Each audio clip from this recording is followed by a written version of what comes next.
அஸ்ஸலாமு அலைக்கும். Welcome to my Saudi mini vlog. Ramzan day 14 ஒரு குட்டியோன்னு வீக்கெண்ட் கிச்சன் ரீஸ்டாக் பார்த்துக்கலாமா? ஸோ நாங்கள் வந்து நெக்ஸ்ட்டோ தாங்க வந்திருந்தோம். ஸோ வீட்டில் எல்லா ஜாமான் முடிஞ்சிருச்சு சொல்லிட்டு தான் எல்லாம் ரீஸ்டாக் பண்ணுறதுக்காக வந்திருக்கோம். ஸோ ஃப்ரூட்ஸ், வெஜிடபிள், மாவு, எண்ணெய், பால் எல்லாம் வாங்கிட்டு நாங்கள் வந்து வீட்டுக்கு கிளம்பிட்டோம். ஸோ வீட்டுக்கு வந்து இதை அரேஞ்ச் பண்ணுறது தாங்க பெரிய ஒரு ஹெட்டேக். ஸோ அங்கே சும்மா கிடைக்கிறது கறி வந்து இங்கே 3 ரூபா போட்டு நாங்கள் வாங்கியிருக்கிறோம்.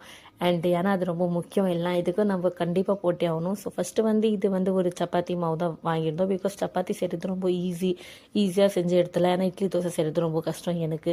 தென் வந்து இல்லை வெஜிடபிள்ஸ் வாங்கிட்டு வந்துட்டோம். அண்ட் வெஜிடபிள் கூட வந்துட்டு கேப்சிகம், தக்காளி, உருளைக்கிழங்கு எல்லாம் வேணும் இருந்துச்சு. எல்லாம் வந்து ஜஸ்ட்டு கொஞ்சம் கொஞ்சமாக நாங்கள் வாங்கிட்டு வந்திருக்கோம். பிகாஸ் அதிகமாக வாங்க மாட்டோம், வீணாகிடும் சீக்கிரம்.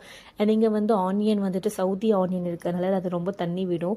தென் வந்து மெயினாக நாங்கள் வாங்கினது வந்து இது மேங்கோ தாங்க. எவ்வளோ வருஷங்கள் ஆகுது இது மேங்கோ சாப்பிட்டுட்டு சொல்லி தான் மேங்கோ, ஸ்ட்ராபெரி எல்லாம் ரீஸ்டாக் பண்ணிட்டோம். அண்ட் இது ஸ்வீட் பொட்டேட்டோ தான். ஸோ என் பையனுக்காக தான் நான் வாங்கியிருந்தேன். அண்ட் வந்து கிச்சன் கொஞ்சம் வந்து ஸ்நாக்ஸ் இல்லாமல் இப்படி இன்கம்ப்ளீட் தானே.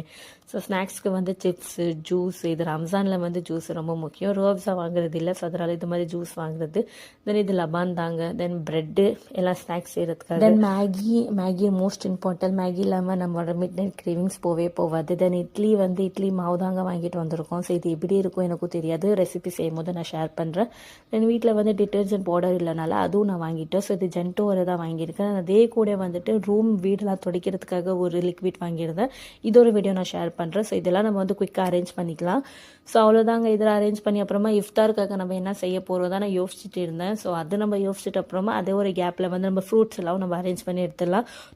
ப்ரீவியஸ் வீடியோவில் நான் காமிச்சிருப்பேன். இது ஒரு ஃப்ரூட் பாஸ்கெட் தாங்க வாங்கியிருந்தேன். பிகாஸ் இங்கே சவுதி அரேபியாவில் வந்து இந்த கிச்சனில் வந்து ரொம்ப காக்ரோச் தொல்லை ரொம்பவே அதிகமாக இருக்கிறதுனால இது பாஸ்கெட் வாங்கியிருந்தேன். ஸோ வீடியோ பிடிச்சா லைக், ஷேர், சப்ஸ்கிரைப் பண்ணிக்கோங்க.